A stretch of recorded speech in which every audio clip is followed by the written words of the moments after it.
Bismillahirrahmanirrahim. Assalamualaikum warahmatullahi wabarakatuh.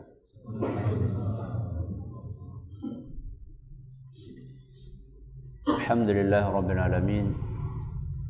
Wa bihi nasta'in ala umuri dunya waddin. Wa sallallahu ala nabiyyina Muhammadin wa ala alihi sahbihi ajma'in. Amma ba'd. Kita panjatkan puja dan puji syukur kehadirat Allah Tabaraka wa Ta'ala. Pada kesempatan malam yang berbahagia kali ini, kita kembali diberi kekuatan, kesehatan, hidayah serta taufik dari Allah Jalla wa Ala, sehingga kita bisa kembali menghadiri pengajian rutin malam Senin di Musalla Al-Hidayah di Desa Kedung Buluk, Purbalingga ini. Kita berharap semoga Allah Tabaraka wa Ta'ala berkenan melimpahkan kepada kita semuanya ilmu yang bermanfaat, sehingga bisa kita amalkan sebagai bekal untuk menghadap kepada Allah Jalla wa Ala.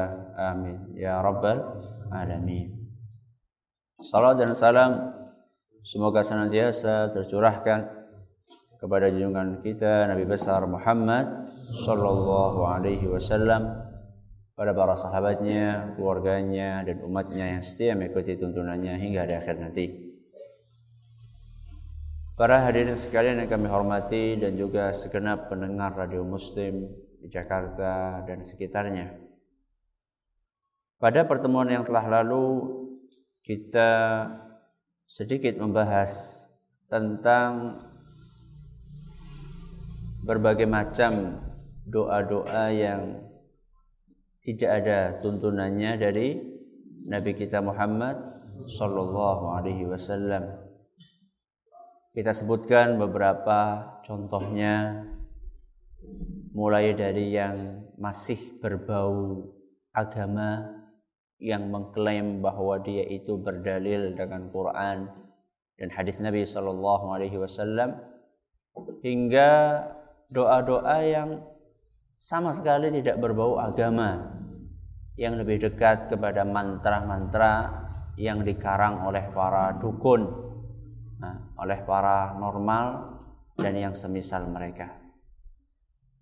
Pada kesempatan kali ini kita akan menyoroti sebuah jenis doa yang menyimpang, dan ini penyimpangannya paling parah dari sekian contoh doa-doa yang kita sebutkan pada pertemuan yang telah lalu.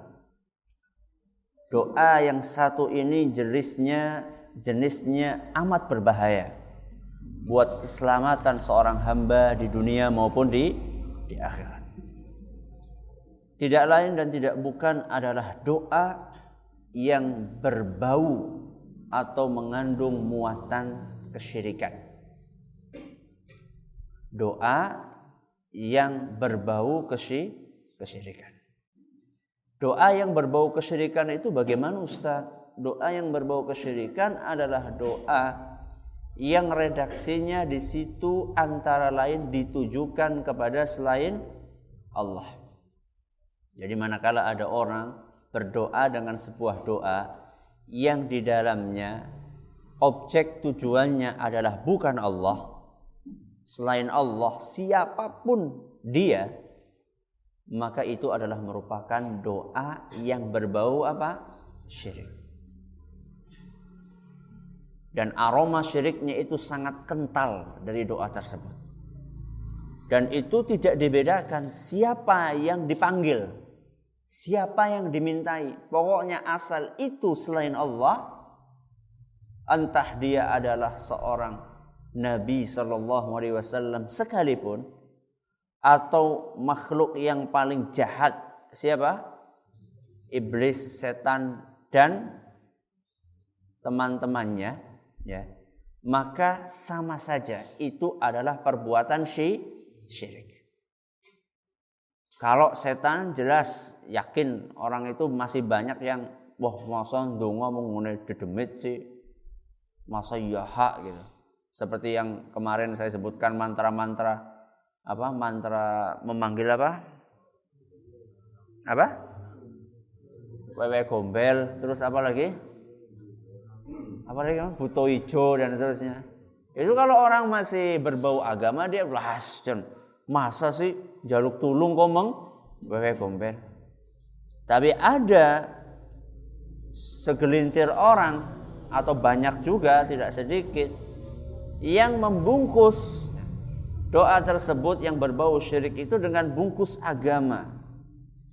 Mereka mengesankan kepada masyarakat bahwasanya ini adalah bagian dari agama. Dan yang satu ini lebih samar dibandingkan yang tadi terang-terangan minta ke wewe gombel. Seperti apa contohnya? Contohnya adalah seperti sebagian orang yang dengan rutin mereka membaca wirid-wirid yang dikira oleh sebagian orang itu adalah bagian dari agama. Padahal kalau misalnya dicermati dengan lebih lanjut, ternyata di dalamnya itu mengandung doa-doa yang sudah menyimpang dari ajaran Islam, bahkan sudah masuk dalam kategori syirik. Saya akan bawakan 2 contoh saja untuk menggambarkan kepada kita adanya praktek tersebut di masyarakat kita. Ada di dalam sebuah buku kecil, nggak saya bawa. Nanti kalau dibawa nanti ketahuan siapa yang baca. Nah, bukunya fotokopian. Kebetulan juga tadi saya cari-cari nggak ketemu di rumah, tapi sudah tertulis di beberapa buku saya, artinya di beberapa makalah saya. Di antara doa contohnya adalah di situ dituliskan as-salatu wassalamu alaika ya sayyidi ya Rasulullah. Apa artinya? Salawat dan salam semoga tercurahkan kepadamu wahai Rasulullah. Bermasalah enggak? Bermasalah enggak? Enggak masalah. Salawat dan salam kepada Nabi SAW enggak masalah. Bahkan kemarin saya sampaikan pengajian di Masjid Agung bahwa orang yang paling banyak membaca sholawat itu adalah orang yang paling dekat dengan Nabi kita Muhammad Sallallahu Alaihi Wasallam di akhirat. Dalam sebuah hadis yang dihasankan oleh Syekh Al-Albani, riwayat At-Tirmidzi. Jadi kalau masalah sholat kita tidak masalah, bahkan kita justru senang kalau orang itu baca sholawat. Tapi apa kelanjutannya? Kelanjutannya setelah mengucapkan sholawat dan salam kepada Nabi SAW, kemudian dilanjutkan khudh biyadi qallat hilati adrikni, yang artinya adalah khudh biyadi, gamitlah tanganku wahai Rasul. Ya. Gamitlah tanganku wahai Rasul, qallat hilati, saya sudah kepepet wahai Rasul. Adrikni, bantulah aku wahai Rasul. Bantulah aku wahai Rasul. Tolonglah aku wahai Rasul. Di sini yang dipanggil wahainya siapa? Rasul. Padahal seharusnya yang dipanggil adalah siapa? Allah Subhanahu wa taala. Maka jelas-jelas dalam sebuah hadis yang sahih Nabi kita sallallahu alaihi wasallam menyampaikan nasihatnya, fa idza sa'alta fas'alillah. Kalau engkau minta, mintalah kepada Allah. Wa idza sta'anta fasta'in billah. Kalau kalian minta tolonglah kepada Allah Subhanahu wa taala. Jadi di sini di dalam wirid tadi diajarkan supaya membaca kalimat tadi 103 kali. Biasanya memang kayak gitu, modelnya itu anak tambahannya. Ben lebih apa? Ben lebih mantap. Banyak orang anak 100 pas. Mesti 100 telu. Orang padane 1000 ya 1000 siji. Anak tambahannya ben keton apa? Ben keton meyakinkan. Ben keton meyakinkan. Itu dibaca gitu berulang kali bareng-bareng, bahkan kadang sampai malam pakai mic sampai orang nggak bisa tidur di sekelilingnya. Dan itu merasa bangga ketika suaranya kedengar sampai kemana-mana, itu merasa bangga. Bahkan kemarin ada cerita dari salah seorang ustadz di sebagian daerah di Indonesia itu kalau sudah malam Ahad sama malam Jumat Itu yang namanya bacaan seperti itu semalam suntuk. Jadi kita masih mending, di sini kita masih mending. Walaupun itu juga mengganggu. Di sini paling sampai jam berapa? Jam 11, jam 12. Kalau di sana enggak. Di sana itu sampai pagi. Kalau sudah membaca sholawat kepada Nabi kita Muhammad SAW itu suaranya keras. Jadi kalau misalnya Muhammadun sallallahu alaihi wasallam, tadi lama-lama Muhammadun sallallahu alaihi wasallam, lama lagi Muhammadun sallallahu alaihi wasallam. Loh wong Nabi Arab ngantuk sedikit. Kata Ustaz tadi, kalau saya jadi nabi, saya didoakan dibentak-bentak gitu enggak mau saya katanya. Lu jenengan dibentak-bentak kayak gitu coba. Sallallahu, ndongaken mau kepriwe sih? Iku ndongakaken apa wong kesuh? Ya. Di sebagian daerah seperti itu. Jadi membaca wirid-wirid yang tidak ada tuntunannya dari Nabi SAW, bahkan sampai berbau kesyirikan seperti itu, mereka pertahankan, berusaha untuk mereka lariskan, ya. Berusaha untuk memanggil orang sekian banyak. Bahkan kadang-kadang masing-masing bawa bendera kayak Arab kampanye, ya. Ki Arab ndonga apa Arab kampanye, ya. Masing-masing bawa bendera rame-rame, ya. Kayak mau demo katanya, kayak mau demo. Ini contoh yang pertama, ya.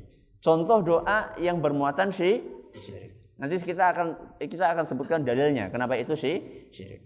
Kemudian yang kedua, contoh yang kedua, dalam buku yang sama di situ disebutkan di antara doa yang harus dibaca oleh para hadirin adalah ungkapan ya Syekh Abdul Qadir Al-Jailani.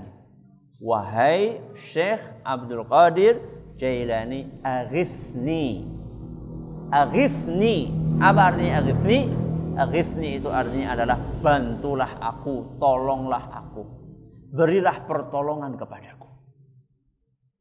Syekh Abdul Qadir Jailani itu sudah meninggal.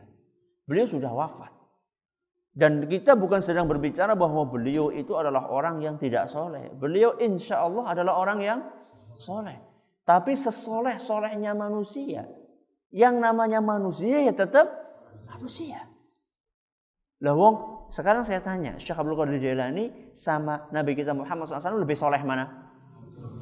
Yakin 100%. Bahkan kalau ada 1000%, 1000%. Ya. Nabi kita Muhammad SAW lebih soleh daripada Syekh Abdul Qadir Jailani. Itu pun ketika kita tahiyyat di dalam salat kita diperintahkan untuk mengucapkan wa asyhadu anna Muhammadan abduhu wa rasuluhu. Apa artinya abduhu wa rasuluhu? Hamba dan rasul. Hamba dan rasul. Dalam satu waktu beliau adalah hamba manusia. Yang namanya hamba itu tidak boleh dituhankan, tidak boleh. Yang namanya hamba itu tidak boleh dituhankan, tidak boleh disembah. Walaupun Nabi kita SAW adalah seorang hamba.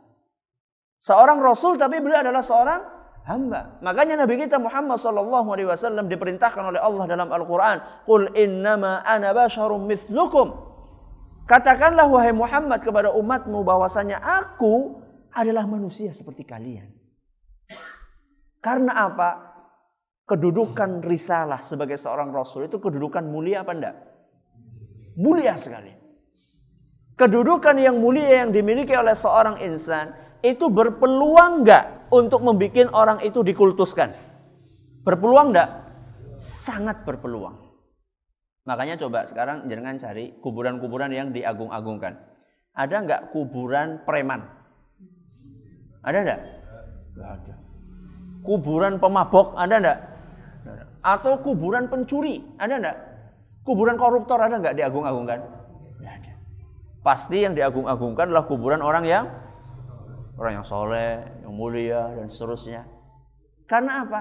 Karena memang ya, kemuliaan yang dimiliki oleh seseorang itu memang berpeluang untuk menjadikan orang tersebut dikultuskan, diagungkan. Nabi kita Muhammad SAW langsung menutup rapat-rapat pintu tersebut. Jadi Nabi kita SAW diperintahkan oleh Allah Subhanahu wa taala, "Qul," katakanlah wahai Muhammad, "Innama ana basyarum mithlukum." Sesungguhnya aku adalah manusia seperti kalian. Makanya jangan saya dikultuskan. Kalau seandainya Nabi SAW saja mengatakan seperti itu, padahal beliau adalah manusia yang paling bertakwa yang ada di muka bumi ini. Manusia yang paling soleh yang ada di muka bumi ini saja tidak boleh disembah. Apalagi manusia yang ketakwaannya, kesolehannya berada di bawah beliau. Contohnya adalah Syekh Abdul Qadir Jailani. Maka ini contohnya. Ya. Ini contoh yang membuktikan kepada kita bahwa memang masih ada di antara masyarakat kita yang bukan hanya mengamalkan amalan-amalan tadi, berdoa dengan doa-doa yang bermuatan syirik, bahkan mereka mati-matian membela. Kalau ada yang berani mengusik, tunggu baik. Nah, tunggu baik. Mereka sangat marah ketika ada orang berusaha untuk meluruskan penyimpangan-penyimpangan yang berbau syirik tadi. Padahal Allah Subhanahu wa taala jelas-jelas di dalam Al-Qur'an melarang kita untuk berdoa kepada selain Dia. Di antaranya Allah sebutkan dalam Al-Qur'an surat Yunus ayat 106 sampai 107. Surat apa? Ayat berapa? 106 sampai 107. Kata Allah Subhanahu wa taala, "Wa la tad'u min dunillah." Janganlah kalian berdoa kepada selain Allah. Janganlah kalian meminta kepada selain Allah. Anak njaluk duit mengramane oleh ora? Hah? Boleh. Katanya jangan minta kepada selain Allah. Hah? Maksudnya kepriwe? Boleh. Nek anak bocah njaluk meng tanggane oleh apa ora? Hah? Oh gitu. Nek ora butuh berarti rosah ya. Njaluk pelem butuh ora? Peleme tanggane. Hah? Apa maksudnya? Maksudnya adalah jangan meminta kepada selain Allah dalam hal-hal yang tidak dimampui kecuali oleh Allah Subhanahu wa taala. Orang tua bisa enggak memberi sangu kepada anaknya? Bisa. Berarti boleh. Seorang istri atau seorang suami minta kepada istrinya supaya dibikinkan wedang kopi. Bisa enggak istrinya? Bisa. Kecuali istrinya wis mati ora bisa. Ya, itu lain masalah. Masih hidup bisa, sehat bisa. Berarti itu boleh enggak? Boleh. Misalnya seorang bapak meminta kepada anaknya untuk membelikan rokok, boleh enggak? Boleh. Untuk rokok, membelikan odol. Nah, memberikan odol di mana? Di warung, boleh enggak? Boleh. Karena apa? Karena mampu. Anaknya mampu untuk memberikan, untuk membantu. Berarti maksudnya adalah meminta sesuatu yang tidak dimampui kecuali oleh siapa? Oleh Allah. Kayak apa tadi ya? Contohnya tadi itu. Orang kepepet, orang lagi dapat musibah, atau orang misalnya sedang dirundung dengan masalah yang sangat pelik, atau orang pengen husnul khotimah, atau orang pengen sakit supaya sembuh. Nah, ini adalah kesembuhan, rizki, itu semuanya adalah hanya diminta dari siapa? Dari Allah Subhanahu wa taala. Kata Allah Subhanahu wa taala, "Wa la tad'u min dunillah." Janganlah kalian meminta, berdoa kepada selain Allah, ma la yanfa'uka wa la yadurruka. Yang mana engkau minta tersebut, yang engkau minta itu tidak bisa memberi manfaat kepadamu dan juga tidak bisa melindungi kalian dari mara bahaya. Kemudian kata Allah Subhanahu wa taala, fa in fa'alta fa innaka minadh dhalimin. Seandainya engkau melakukan tersebut, maka engkau adalah termasuk orang-orang yang zalim. Zalim yang dimaksud di sini bukan sembarang zalim, tapi zalim yang sudah kategori syirik. Jadi zalim itu berkelas-kelas. Ada zalim yang belum sampai syirik, ada zalim yang sampai taraf syirik. Nah, ini termasuk zalim yang sampai taraf syirik. Kenapa orang yang musyrik dikatakan zalim? Kenapa coba? Hah? Karena ya iya genah, tapi kenapa kok dikatakan zalim? Zalim itu artinya apa?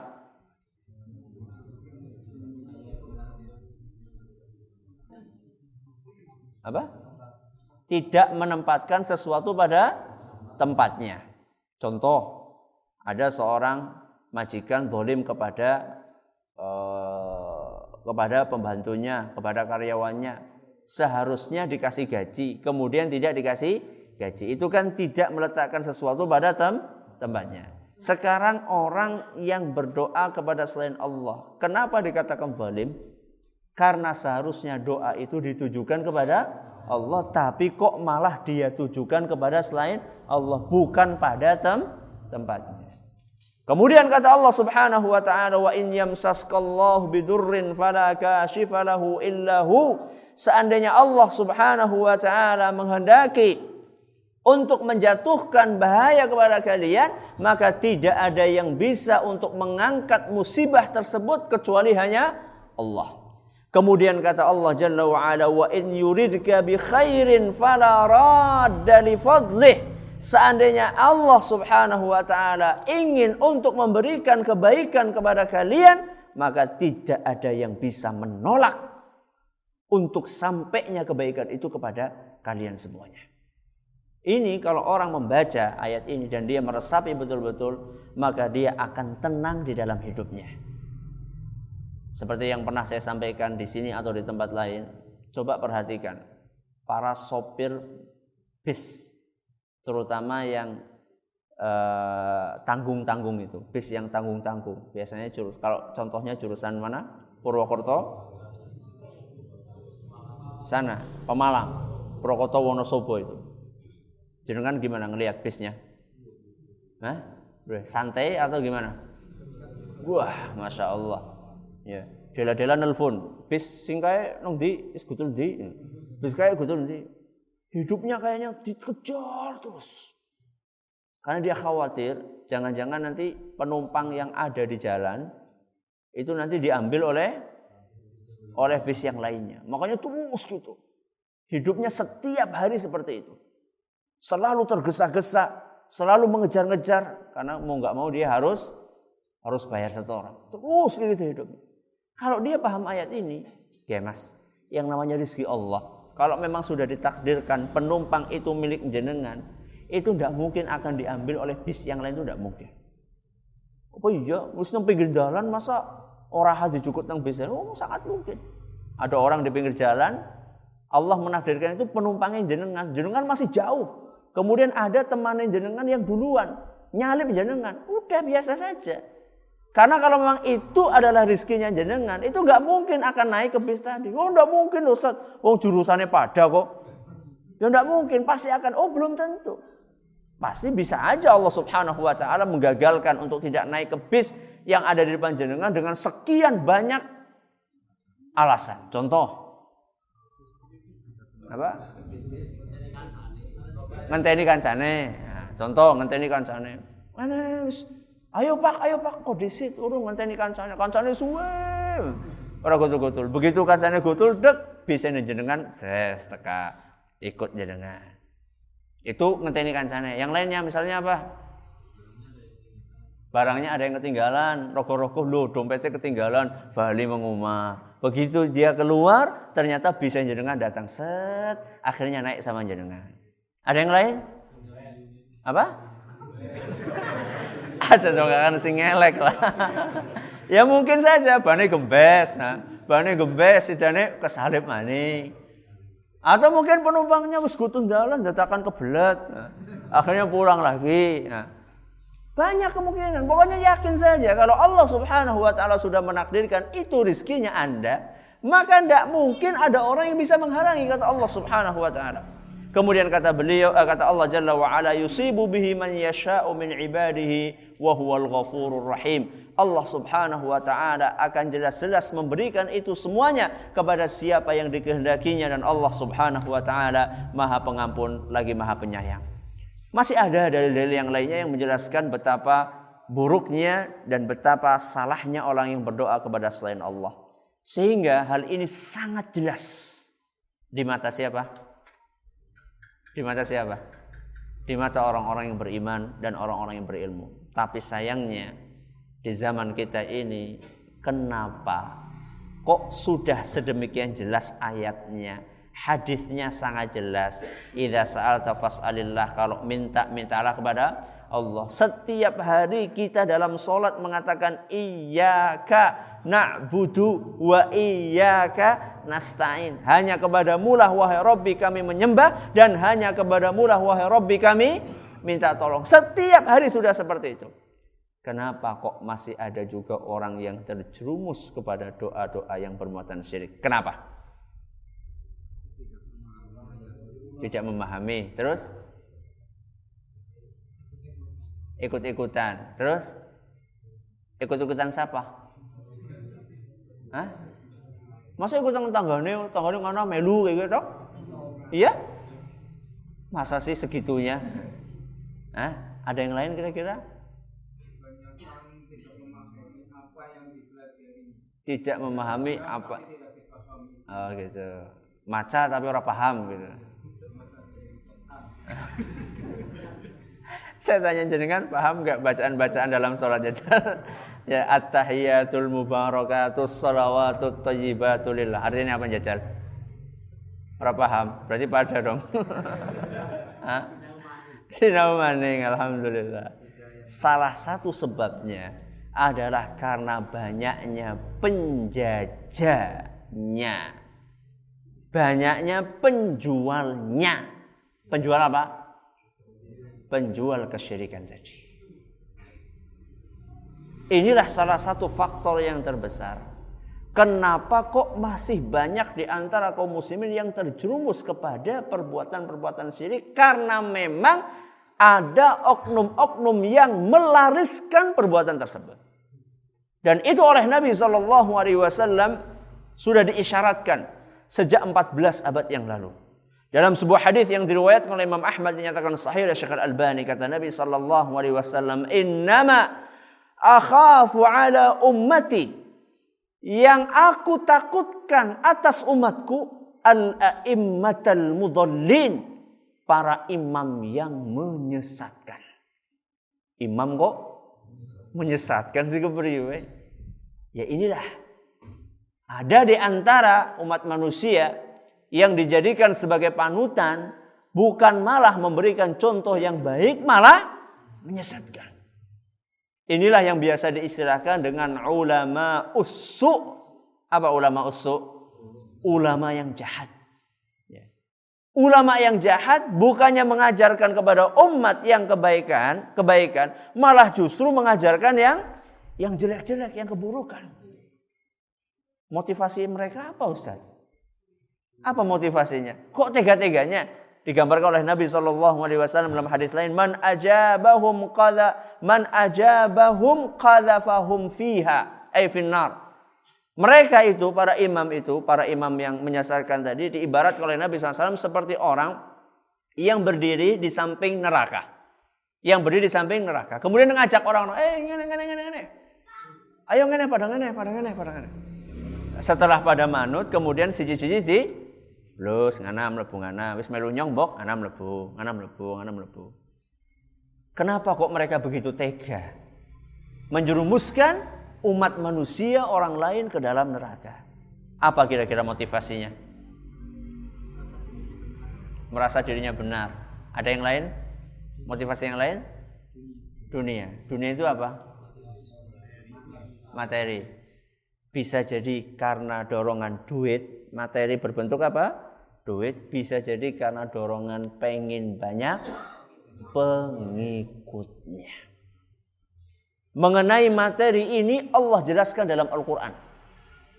Inna katsiran minal ahbari warruhbani la ya'kuluna amwalan nasi bil batil. Ingatlah, kata Allah Subhanahu wa taala, sesungguhnya banyak, ya, kata Allah banyak, katsiran, banyak di antara para ahli ilmu dan para ahli ibadah. Subhanallah. Para ahli ilmu, para ahli ibadah. Berarti kan para ulama dan para orang-orang soleh. Bayangkan. Inna katsiran minal ahbari war ruhban, banyak di antara para ulama dan juga para ahli ibadah, la ya'kuluna amwalan nasi bil batil, memakan hartanya manusia dengan cara yang batil. Subhanallah, Allah mengingatkan dalam Al-Quran bahwa ada di antara mereka yang mengatakan dirinya ulama, ternyata justru dia adalah menghisap hartanya para manusia. Salah satu caranya adalah dengan ini, dengan dodolan donga, dengan jualan doa. Sebagaimana yang pernah saya sampaikan di sini atau di tempat lain, ketika ada salah seorang ustadz cerita sama saya, dia ditawari bisnis. Ditawari apa? Bisnis. Bisnis apa gue ustadz? Wah, ini bisnis yang sangat menjanjikan. Untungnya sangat banyak. Modalnya sedikit, untungnya akeh. Modalnya paling kertas, pulpen, untungnya bisa nganti 30 juta, 50 juta. Yang bener Ustaz, apa gue? Dodolan donga. Jualan apa? Doa.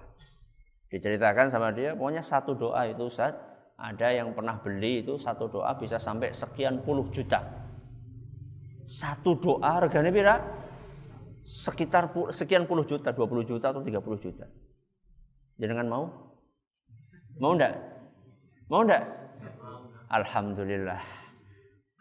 Nah, kalau jenengan mau mungkin bisa saja ada yang tergoda, ya. Ada yang tergoda, kayak anak sing gelem tuku kayak gawe kakan tuh. Padahal sebenarnya doanya sama. Ya. Doanya sama, mungkin ada di dalam ustadz yang lain juga punya doa itu, tapi katanya itu wis mandi, wis didongani, wis manjur sing donga mesti. Nah, ada kata-kata apa? Mesti. Pasti akan dikabulkan oleh Allah Subhanahu wa taala. Soalnya sing gawe donga nyong gue wali dan seterusnya. Ini yang ekstrim, menjual doa sampai sekian puluh juta. Ya ada juga yang menjual doa tapi cek-cek, artinya bukan apa ya, orang anti semono lah. Ya. Orang yang biasa keliling-keliling ke kampung-kampung gitu kan. Masuk ke kampung, masuk ke rumah-rumah. Wah jenengan, saya doakan semoga rumah yang jenengan ini diberkahi oleh Allah, anak yang jenengan soleh, bojone jenengan jadi istri yang soleha dan seterusnya. Amin, amin, amin, amin. Serampung. Sampun. Jadi amleng. Wis donga wis rampung ya wis. Sampun. Lho. Anune seh. Apa nih? Ya amplope lah. Ya perasaan lah, kata mereka, perasaan wis didongakan masa orang amplope. Amplope dong. Dibuka lho jeneng semene. Dapat gitu nanti pindah ke rumah yang lainnya. Doakan, saya doakan gini seterusnya. Ini sing ngecek-ngecek ini. Nah, sing ngecek-ngecek yang enggak sampai sekian puluh juta. Tapi ya lumayan itu, satu kampung berapa, dan yang didatangi juga enggak sembarang rumah ya. Yang datangi ya rumah sing apa? Sing ketone omahe wong sugih, omahe wong biasa ya paling ngewaine pira lah ya. Kadang-kadang ngewahi 1000 perak, wis kesel-kesel golek donga oleh akur pira? Kur 1000 perak, naudzubillah min dzalik ya. Ini motivasi yang pertama. Motivasinya ingin nyari apa? Ingin nyari duit, nyari penghasilan dari itu. Motivasi yang lainnya adalah pengen banyak pengikut.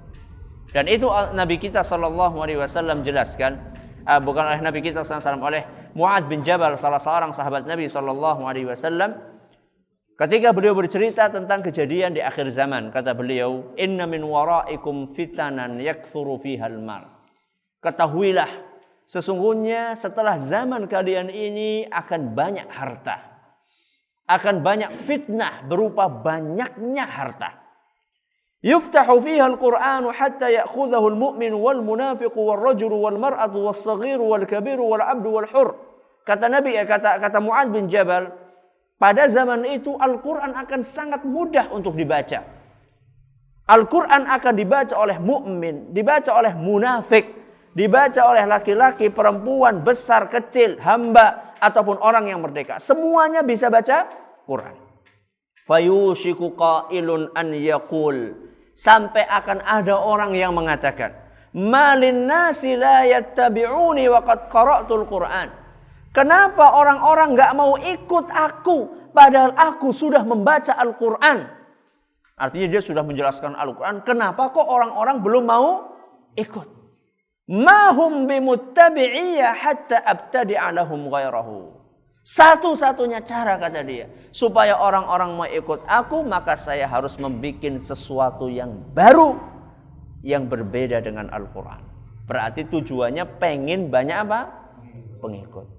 Kata Mu'ad bin Jabal, fa iyyakum wa mabtudi', hati-hatilah, jauhilah perbuatan-perbuatan baru yang dia lakukan, fa inna mabtada'a dhalalatun. Sesungguhnya perbuatan-perbuatan baru yang dia bikin itu adalah kesesatan. Diriwayatkan oleh Abu Dawud, nyatakan sahih oleh Syekh Al-Albani. Jadi motivasi yang lainnya adalah ingin mendapatkan pengikut. Apa enak punya pengikut? Nah, punya pengikut enak nggak? Walaupun pengikutnya orang-orang miskin, enak nggak? Enak. Ada apa? Ada kebanggaan. Ya. Nyung sing melu dulu akeh, balaku akeh, macam-macam ya. Walaupun mungkin yang ikut adalah orang-orang yang mungkin maaf bodoh-bodoh, kemudian juga ekonominya apa? Lemah. Jadi kalau pengikutnya orang-orang kaya mungkin enak lah, butuh apa-apa gak ngomong. Ini pengikutnya mungkin orang yang lemah. Mereka mungkin bodoh, kurang berpendidikan, ya. Tapi ada semacam kebanggaan di dalam hati ketika berjalan kemana-mana dikawal. Mengendi-endi ana grutuk-grutuk lembur ini. Ya. Jadi kalau misalnya dia punya mobil, ketika mobil ada yang apa? Ada yang bukakan. Keluar ada yang bawakan tas kabehan mau dilayani. Ya. Ada semacam kebanggaan. Dan inilah salah satu motivasi yang melandasi kenapa mereka orang-orang seperti itu kemudian mau menjual agama Allah. Nauzubillah min dzalik. Maka hati-hatilah kaum muslimin yang kami hormati dimanapun Anda berada, dan para jamaah sekalian, hati-hatilah dari para penjual doa. Tapi ini aku dodolan buku, Ustaz. Dodolan apa? Buku donga. Donga ini ya benar, Ustaz, kitab sunnah. Boleh enggak, Ustaz? Boleh enggak? Boleh. Berarti itu dodolan doa sing ngeroleh ya. Yang kita maksud tadi adalah orang-orang yang menggadaikan agama Allah dengan harta duniawi. Bahkan bukan hanya agama Allah, bahkan menjual sesuatu yang tidak ada tuntunannya dalam agama untuk mendapatkan keuntungan-keuntungan duniawi. Nauzubillahi min dzalik. Semoga kita dihindarkan dari golongan tersebut. Allahumma amin. Sekiranya cukup sampai di sini. Terima kasih atas perhatiannya. Mohon maaf segala kurangnya. Kita tutup dengan membaca subhanakallahumma wa bihamdika asyhadu an la ilaha illa anta astaghfiruka wa atubu ilaik. Assalamualaikum warahmatullahi wabarakatuh.